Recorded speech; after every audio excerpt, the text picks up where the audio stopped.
vuelta acá por Babilonia con Marcelo Marchese. Venimos a hablar un ratito. Hola, ¿cómo estás, Marcelo? ¿Qué tal, Fernanda? Vamos a hablar un poco de economía en general, instruirnos un poquito, la economía también uruguaya, y te vamos a hacer un par de preguntas. Vamos a empezar por la primera. Evolución, explícanos brevemente en qué consisten algunos de los indicadores económicos de un país como el PBI, inflación, inversión extranjera directa, deuda pública. El PBI vendría a ser Producto Bruto Interno, todo lo que se produce en un país. Inclusive se contabilizan hasta lo que gastás vos en una llamada telefónica, forma parte del PBI.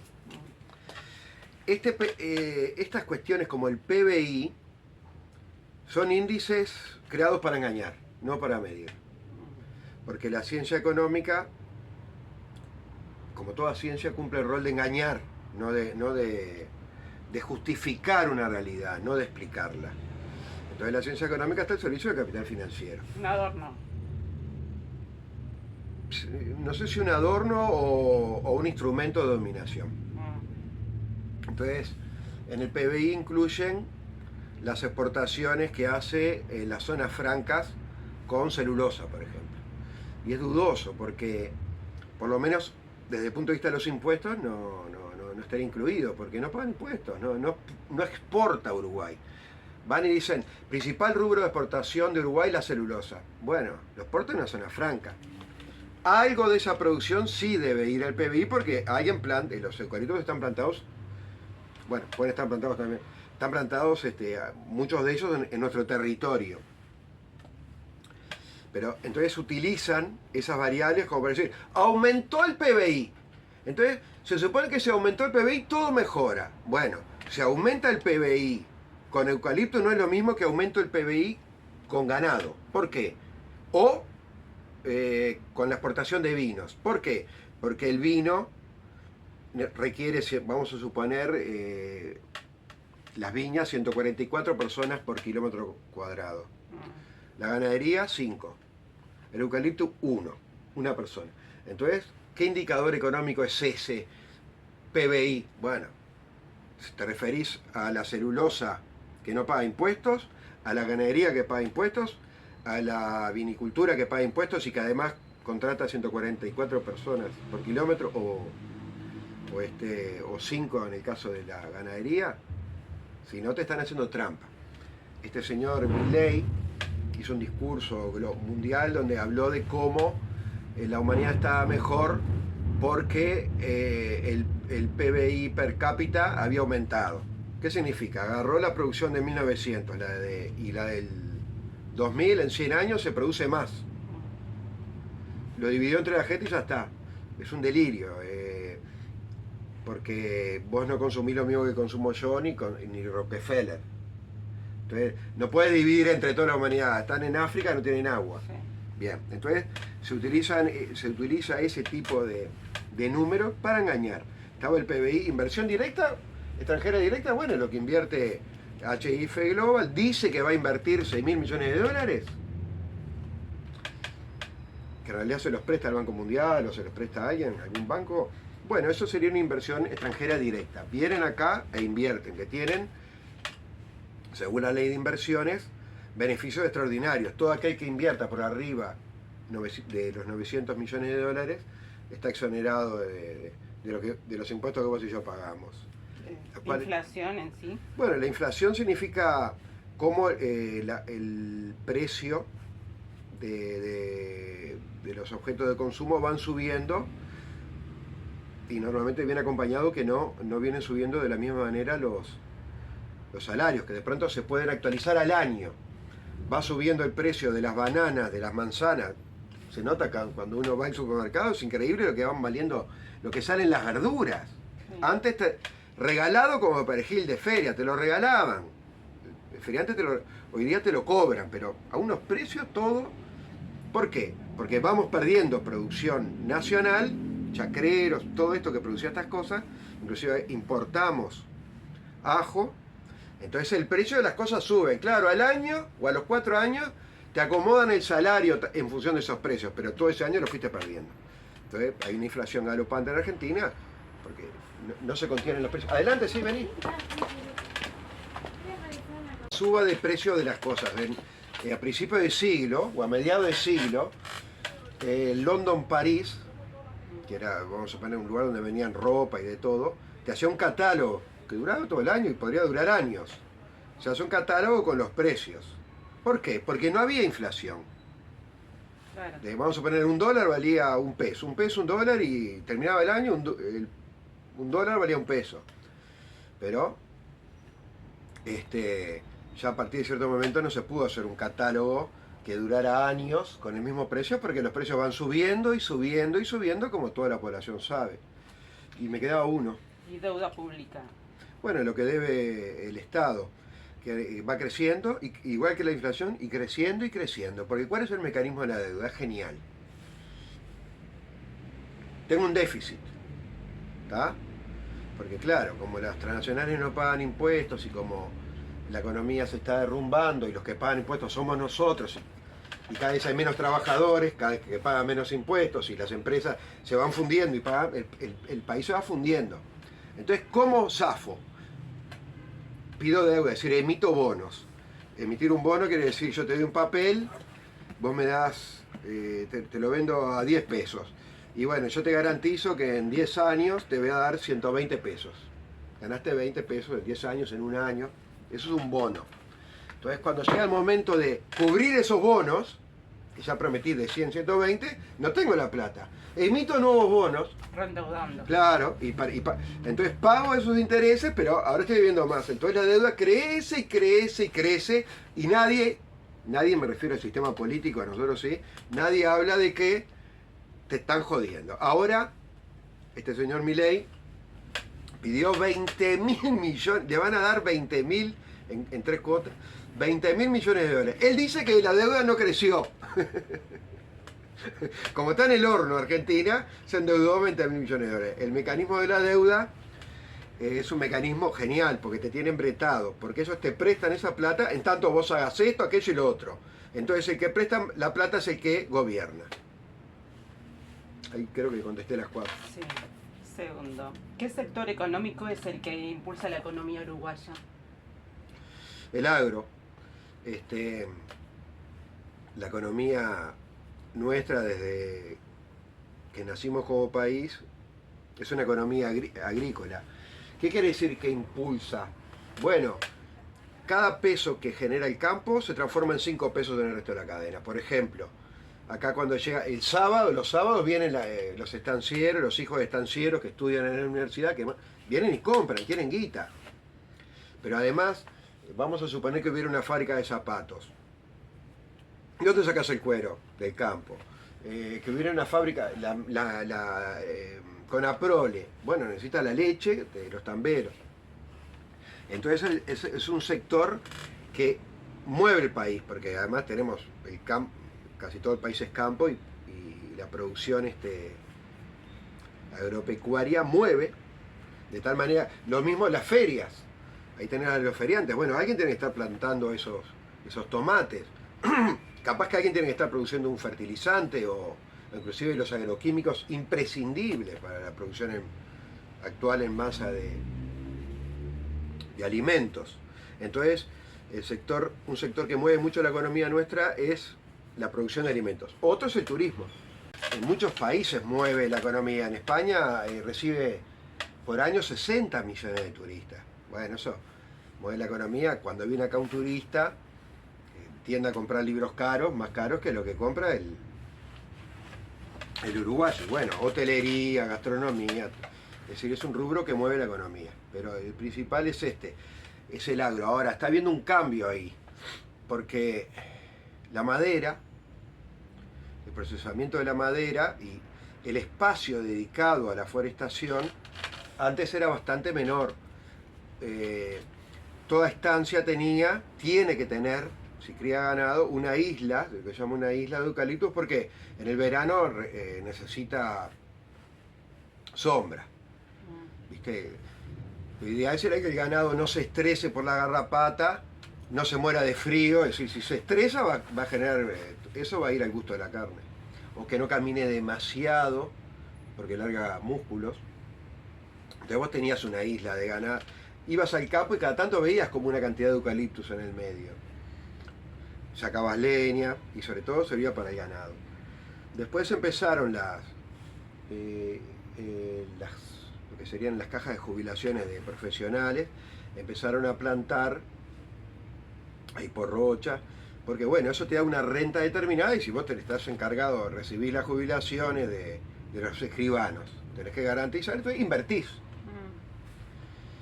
Y y la forestación es una inversión bastante segura, te da no necesitas que gente trabaje, sino que te da tanta plata, tanto tiempo y se acabó. Cuando vinieron, antes de venir las pasteras, las propias pasteras impulsaron, sin que lo supiéramos, la ley forestal, por la cual te daban una cantidad de beneficios si forestabas, te daban unos préstamos recontra blandos que pagabas tardísimo.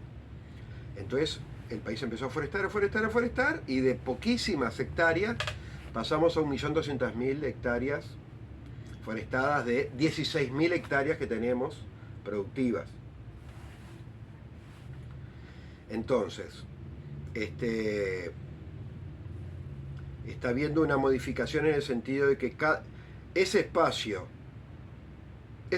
que ocupa la forestación lo pierde las ovejas, la cría de ovejas, que estábamos en 25 millones antes de esto y ahora en 5. ¿Qué quiere decir? Bueno, para criar ovejas vamos a suponer que se necesitan 10 o 20 personas por kilómetro cuadrado, ahora no me acuerdo el número, pero es 10 o 20. La forestación es 1. ¿Por qué? Porque entro al campo, tiro una cosa para matar las malezas y los insectos, y tiro los venenos para poder plantar. Después viene alguien y planta los eucaliptos y después entra alguien a los 5 años, si salió alguna ramita para el costado, las corto y para que vaya todo para arriba. Y a los 10 años, o a los 8 años, entra una máquina que corta, agarra el tronco, lo limpia así, limpia la corteza, lo corta y lo apila y después lo sube a un camión. Ya está, no hay nadie trabajando. Entonces, está habiendo un cambio hacia la forestación porque no genera problemas. Vos tenés vacas, tenés que cuidar que no se caigan al río, que a la hora de parir que no se tranque la cría, tenés que tironear, en fin, tenés que darle vacunas, tenés que esto, tenés que lo otro, te ponen impuestos, no sé qué. El eucalipto, viene la transnacional, que paga $300 la renta, que es mucha guita por la hectárea, por dejar plantar los eucaliptos. Entonces hay gente que está diciendo, y sobre todo el que vive en Montevideo, ¿qué me voy a complicar? ¿Que me roban además el ganado? ¿Qué te va a robar los eucaliptos? ¿Qué me voy a complicar? Recibo esa renta y chao. Entonces estamos perdiendo gente en el campo. Dentro del campo. Sí, la gente del campo se está yendo a la ciudad o a los pueblos, o renta, ¿qué me importa a mí? Sí, pero ahí adentro mismo haciendo otra cosa que no es solamente agricultura, de repente y todo lo demás se va perdiendo también, o sea, porque su tiempo también se va a usar más en eso que de repente en lo que genuinamente se hacía al principio, ¿no? Lo más preocupante es que ese espacio de tierra se dedica a otra cosa y que esa persona de pronto renta el campo entero y se va. Y se va a la ciudad y su hijo no va a aprender lo que esa persona sabía, que era cómo crear cómo ayudar a la aparición de un ternero. Si vos dejás a las vacas ahí tener libremente sus crías, se supone que muere una de cada 4. Ahora, del momento que vos estás ahí, las salvás a casi todas. Entonces perdés guita, pero tenés que saber tironear para ayudar a la aparición de un ternero. Bueno, eso se pierde, eso se llama cultura rural, lo estamos perdiendo. ¿Por qué? Porque estamos perdiendo gente en el campo y estamos perdiendo control del campo. Eso tiene que ver con la pregunta que era... ¿Qué sector económico es el que impulsa la economía uruguaya? Ahí va. Y entonces está cambiando, está perdiendo espacio la ganadería, el ovino. Al perder espacio el ovino, pierde el espacio. Acá había fábricas que hacían mantas de lana. ¿Qué mantas de lana? Además viene el discurso ambientalista, ¡ay, por eso ovejas! le sacan la lana. Entonces eso también nos jode, se complica vender la lana al exterior. No saben qué hacer con la lana. Sí. ¿Sabes lo que están haciendo ahora con la lana? La están usando para poner en las paredes como aislante térmico. Sí. Porque no saben qué hacer, la lana la tiran. Sí, es así. Vamos perdiendo, eso va cambiando porque el gobierno en lo esencial no gobierna. En este gobierno, el otro gobierno, creo que está fuera de foco, vos, ahí. No, estabas bien. Este gobierno no gobierna, el otro gobierno no gobierna en lo esencial. Eso hay que tener que poner un límite porque nos estamos quedando sin gente en el campo, nos estamos quedando sin gente en el país. Eso genera una gran inseguridad. Sí, se están industrializando, como quien dice, ¿no? ¿Qué tal? Buenas tardes, ¿cómo estás? ¿La asistencia social influye en la economía uruguaya y de qué manera? Sí, de manera perversa. No es casual que surjan al mismo tiempo los ministerios de ambiente en el mundo y los ministerios de desarrollo social. Se trata de aniquilar la cultura de trabajo, porque si vos ese dinero utilizado en la asistencia social para que el tipo no trabaje, lo utilizaras para invertir o para alentar la inversión, esos tipos trabajarían. Entonces estás creando un submundo de gente esclava del Estado y servil a los políticos que los van a votar porque quieren, necesitan esa asistencia social, que la pierden si trabajan. Entonces es una demencia que además hace la demagogia. Ay, nosotros somos los buenos que ayudamos a los pobres. La limosna no es una ayuda, es un acto de opresión directamente porque te sentís superior. Entonces acá está el Estado, o estos cretinos que dirigen el Estado, utilizando recursos públicos para mantener esclavizada a la gente y no alentar la economía nacional.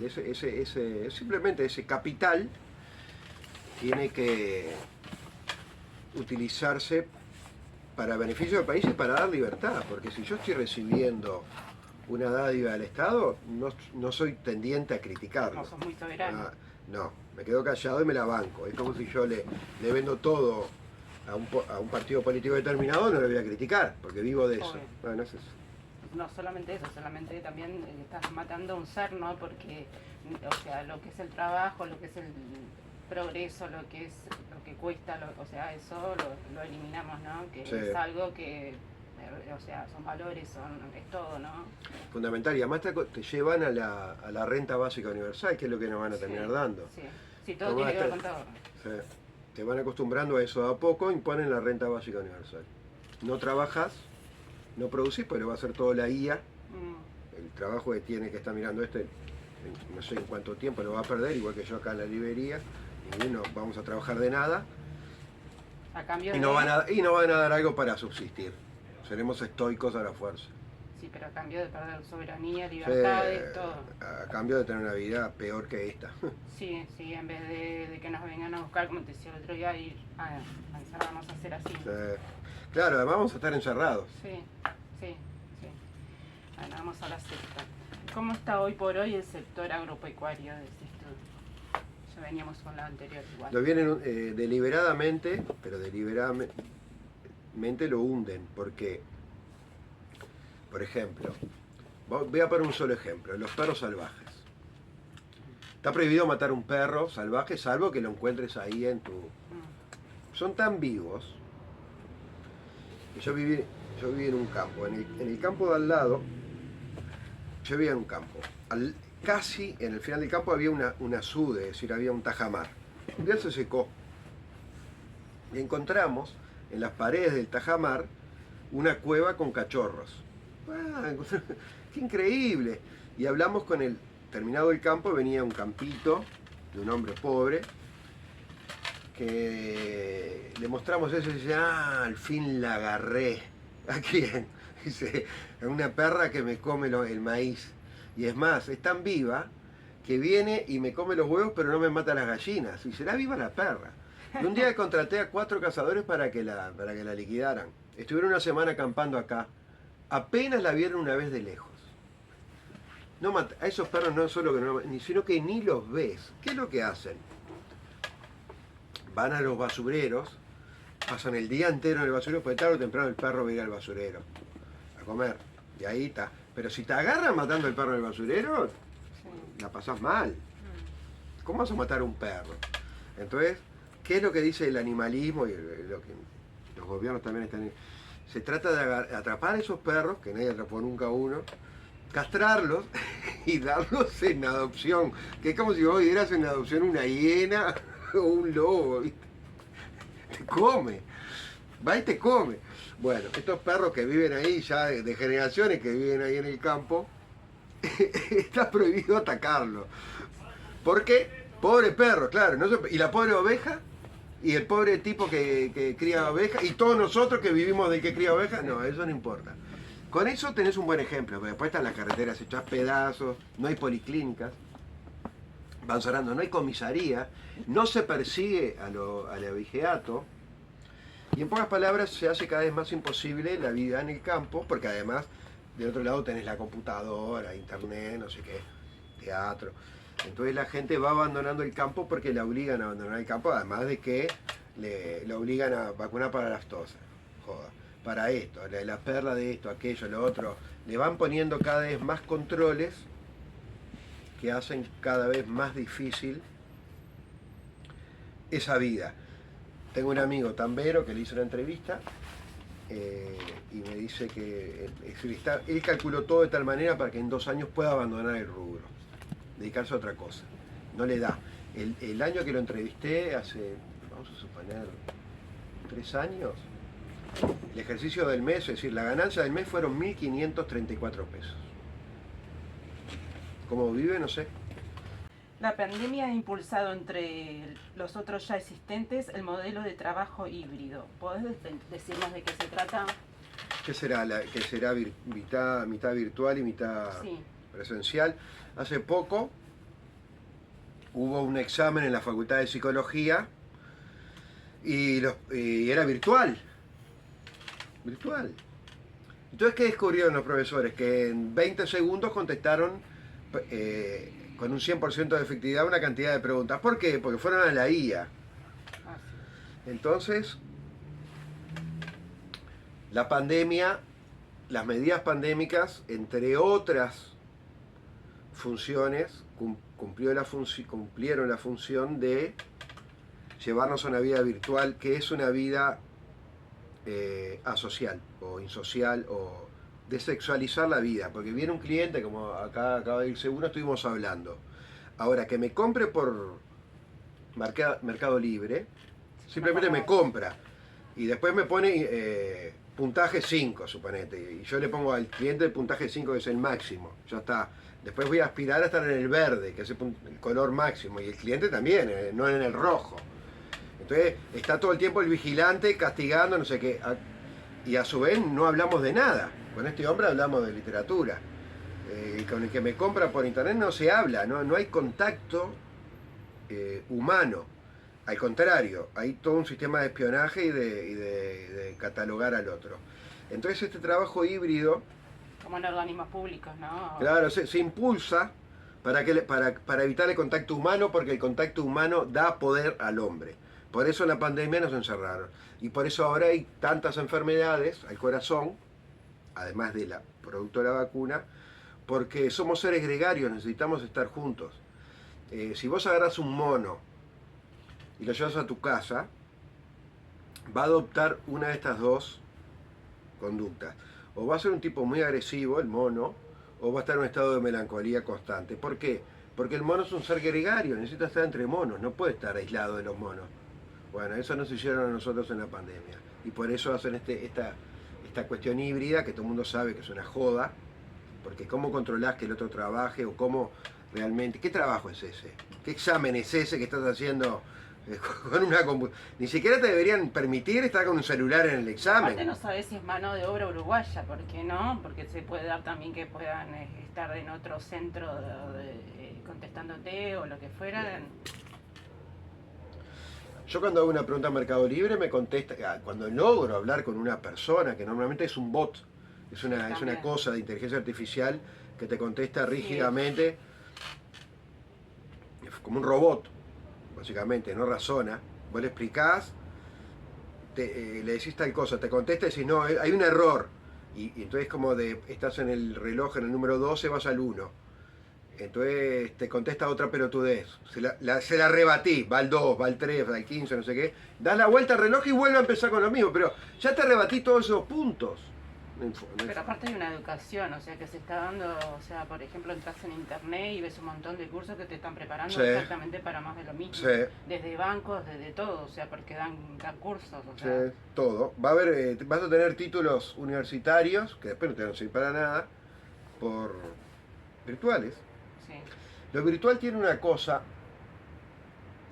todo tiene su lado positivo y negativo. La parte negativa es que si yo corrijo un texto y me lo imprimo, le veo 20 errores. Es decir, corregir es ver los errores y sacar, y si un texto tenía, vamos a suponer, 20 páginas, lo dejas en 19.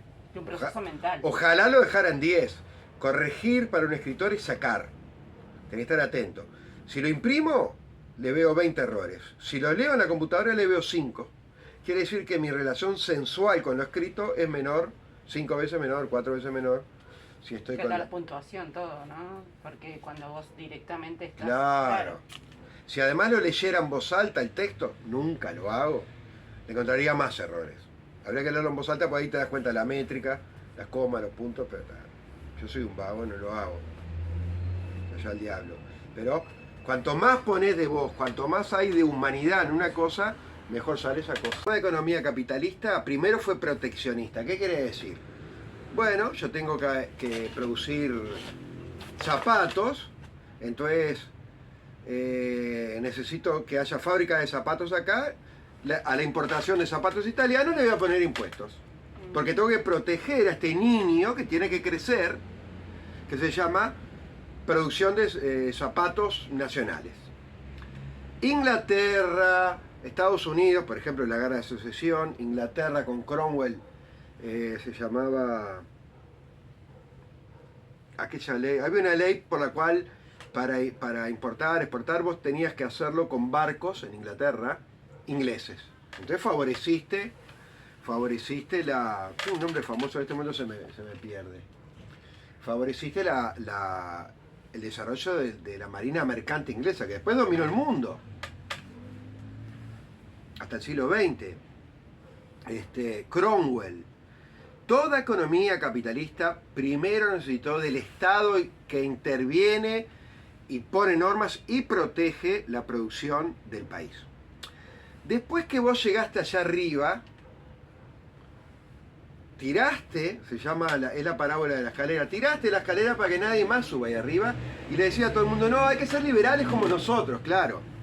Si vos sos China, no querés que te pongan impuestos. Ni querés impuestos, a ver si compiten contigo. ¿Qué van a poder competir contigo si producís, vendés, no sé, un zapato por $1? Pero no querés que te lo ponga Estados Unidos en impuestos ni Uruguay, porque vos querés entrar ahí. Entonces vos imponés esa ideología. ¿Cómo? Estás estudiando en la universidad, economía, la ciencia económica, que es un cuento, y los manuales de esa ciencia económica están diseñados por las transnacionales, que son los mismos que estos chinos o norteamericanos, que te meten el cuento del libre cambio, el libre comercio, igualdad de condiciones, va a prosperar el que vende más barato, no, va a prosperar el que tiene más poder. Entonces el que se come el cuento del libre cambio, la libertad de que de fundirme frente a los chinos, que cuando entraron al fin de la dictadura empezamos a cerrar las fábricas nuestras. Y al empezar a cerrar las fábricas nuestras, la gente empezó a dejar de tener trabajo. Y entonces tenés gente ahí consumiendo pasta base, el otro está comiendo en un contenedor de basura, el otro vive en un rancho que armó en una carpa de nylon. Eso es el resultado del libre comercio. Es un engañapichangas para personas que no razonan, y los economistas que se creen esto es porque les pagan. Y si no, porque les conviene ser engañado, como el cornudo que no, mi mujer es fiel, no, te están en ese caso, sos un cornudo y no querés ver que te están, porque uno no quiere ver que es un gil. El libre comercio es conveniencia El libre comercio es conveniencia del que produce mejor, porque primero se protegió, porque primero fue proteccionista. Todo liberal económico, primero, es su país, ¿no? fue ultra proteccionista, al grado que en Estados Unidos hubo una guerra de 5 años entre los liberales y los proteccionistas. Ganaron los proteccionistas, los del norte. De ahí viene el desarrollo de Estados Unidos. Ya está. Vayan y lean historia. Le digo a los liberales como Milei, que pobre. Novena. ¿Qué pros y qué contras tienen las inversiones extranjeras en nuestro país?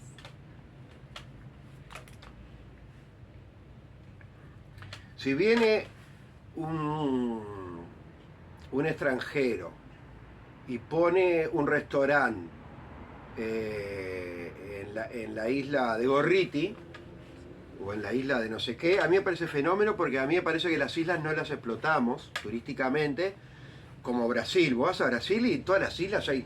Acá, por ejemplo, tenemos la isla esta de Flores. No va nadie, loco. Tenés que hacer obviamente Montevideo tiene que aprovechar las islas, la isla de las gaviotas. No podría haber un restaurante en la isla de las gaviotas. Sí. Y ya eso favorecería que tiene que haber unos barquitos que nos lleven ahí, o un aero. Antes había como una especie de paradores que había. Sí, lo que sea. En la isla de las gaviotas tiene que haber un parador, 2 o 10. Y que además la gente puede ir a pescar y le cobras. Entonces, si viene un extranjero a poner eso, a mí me parece fantástico. Preferiría que fuera. Y además ya va a ir acá y vamos a aprender algo del extranjero. Eso está fenómeno. Ahora, que venga HIF Global a sacar el agua gratis para hacer hidrógeno verde. Y si no se la damos, tenemos que pagar. No sé, por ahora va a ser gratis. Me parece horrible porque esa agua es materia prima, querido. Si yo voy a hacer libros, no, pago. Si no le abastecemos lo que le prometemos. Eso con UPM no queda claro en el contrato qué pasa si no le damos los 85 metros cúbicos de agua por segundo que le prometimos. Entonces, esa inversión extranjera no nos sirve, porque esa inversión extranjera, como la de UPM, el caso ya lo dije de los eucaliptus, expulsa gente del campo. Entonces, una inversión extranjera para que genere desocupación, que genera desocupación, no nos sirve. Nos sirve una inversión extranjera que genere trabajo. La inversión extranjera que viene al país, de las transnacionales, genera desocupación. Es obvio. Esos son gran tecnología. ¿Qué es la gran tecnología? Bueno, ¿cuál es el rol de la tecnología? Suplantar el trabajo. Entonces, en UPM, de pronto en la planta de UPM 2 trabajarán 200 personas. Todo este quilombo. Le damos una vida de 3.000 millones de dólares, un poco más, 3.500 millones de dólares. Pero para que en la construcción trabaja un poco más. Pero después de eso, claro, o sea, esa es la pantalla. Eso fueron 2 años. ¿Para qué? ¿Para 200 puestos de trabajo? No, pero se plantan eucaliptos. Sí, una persona por kilómetro cuadrado. Está. Los pros y los contras. Y bueno, la contra es que nos estamos quedando sin país, que se están quedando estos cretinos con la mitad de la tierra, con la mitad de la banca, más de la mitad de la banca, con la exportación de cereales, con el tratamiento de la madera, con el tratamiento del arroz, con las grandes superficies comerciales, con las embotelladoras, etc. Entonces, la gran inversión extranjera. Viene ahora el capital financiero y compra la tienda inglesa, suponete. Mirá qué bien, qué bravo. Ya estaba la tienda inglesa. Ya la teníamos. ¿Qué aportó? Se apoderaron. Vienen y compran la Salus, que era nuestra. ¡Ay, qué bien! Si ya la teníamos. Lo que hace la gran inversión extranjera, salvo HF Global y las pasteras, es apropiarse de recursos que ya habíamos creado nosotros. Entonces nos están empobreciendo. Lo que define esto es, nos están invadiendo. Pero en vez de invadirnos como hacen con Palestina, que les tiran misiles, y, hoy en esta noche están miles de personas gritando, pues perdieron el brazo, la pierna, no tienen antibióticos, no tienen analgésicos, no tienen nada, no tienen ni comida. Eso es una invasión espantosa. La nuestra es light. Te invaden sin que vos te des cuenta que están... Bueno, aquella es visible, es como la cárcel visible. ¿Cuál es la peor cárcel? La invisible, la que vos no sabés que estás en una cárcel. ¿Cuál es la invasión más peligrosa? Bueno, en vidas humanas, bueno, habría que ver. Pero la invisible lo que tiene es que no la ves. Entonces yo estoy diciendo que nos invaden. Nos están invadiendo. Particulares de repente que puedan venir extranjeros a comprar tierras uruguayas, que después también eso no hay un límite, no hay un control, nada, ¿no? Supuestamente habría un control, pero es todo mentira. En la época las sociedades anónimas no podrían comprar tierras, las compran. No sé quién no podía comprar, compra un testaferro. Sí, eso, ¿no? Es como una historia ahí media rarita, ¿no? Lo cierto es que con los gobiernos progresistas en América Latina avanzó la extranjerización de la tierra. ¿Qué control se quiere hacer a eso? Nada. Se quiso hacer Menéndez se llamaba, de Cabildo Abierto, presentó en el gobierno pasado. Fue en el gobierno pasado. En algún momento presentó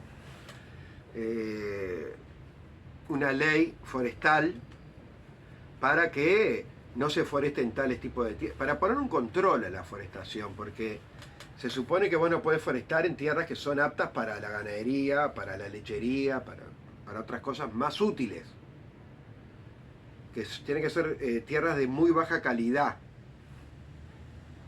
Imagínate,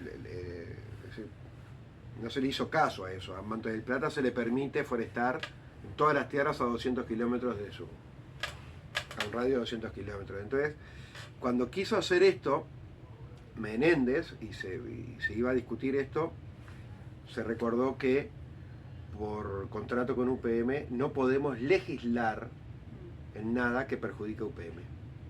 Pero está firmado el contrato. Después la 10ª. El ministro en una rueda de prensa en estos días dijo que la situación fiscal del país es desafiante pero manejable. ¿Qué crees tú? Que mienten. Desafiante pero manejable. Yo tengo un desafío para el ministro.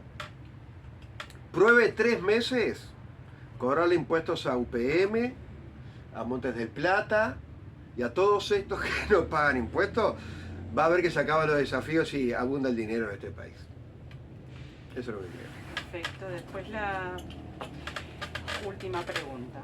Dale. Por último, ¿crees que es posible no aumentar los impuestos en este próximo periodo, como dicen, o sea, como se planteó? Ellos van a aumentar los impuestos porque tienen que hundir la economía nacional, es la obligación de ellos. Van a inventar nuevos impuestos. Van a poner más impuestos y cada vez más impuestos para que la gente diga, ¡ay, el Estado es lo peor que existió en la historia de la humanidad! No, nene, el Estado es un instrumento, no es lo peor que existió en la historia de la humanidad. Sin Estado no tendríamos escuela, carreteras, nada. Está, muy bien. El tema es que ellos quieren transformar el Estado en una porquería que te cobre cada vez más impuestos para que vos digas, el Estado. Y entonces aceptes que el Estado no tenga el monopolio del agua para que se lo queden las transnacionales, que no tenga el monopolio de la energía para que ya está pasando, se lo queden las transnacionales, y para que no tengamos nada y se lo queden las transnacionales. El cuento de que el Estado es un cuento para robarte, porque el agua es tuya, la gestiona el Estado, es un instrumento. Ahora, si el Estado te está poniendo impuestos todos los días cada vez más y pagás una locura de la tarifa de UTE, llega un día que dice el Estado es un robo, entonces te van a poner cada vez más impuestos, primero porque tienen que pagar la deuda externa, después porque tienen que pagar una cantidad de cosas, después hay que pagar las vías de ferrocarril, ¿qué te pensás? 3.000 millones de dólares no es moco de pavo. Después tenés que pagar una cantidad tenés que llegar a cubrir una cantidad de gastos cuando el que te usa la vía de ferrocarril no te aporta gran cosa, porque no paga impuestos. Entonces, como los más ricos, que pague más el que tiene más. Bueno, el que tiene más acá es UPM, será HF Global, después viene Google que va a poner un data center. Están proyectando volver con Valentines, con la mina en Valentines. Cató en Natí con el puerto, tampoco paga. Van a hacer otro puerto en Nueva Palmira para sacar toda la producción del Paraná. Van a hacer todo un dragado hasta el Atlántico, tampoco van a pagar impuestos. Van a hacer un puerto de aguas profundas, lo anunciaron ayer, en Rocha. Bueno, esa gente son los más ricos, son los que ganan más y son los que pagan menos. Ahora, vos que tenés un kiosquito o una librería, o sos maestra o carpintero, vos sí pagas impuestos. Entonces, a vos te quieren fajar para destruir la economía de acá, porque cuando destruyen la economía de acá, alguien se apodera. Cuando vos perdés la casa, alguien la compra. ¿Quién? El que tiene la guita. Y cuando vos perdés la tierra porque no es rentable, ¿quién la va a comprar? La transnacional. Perfecto. Bueno, creo que quedó claro todo y bueno, seguiremos viniendo con más preguntas.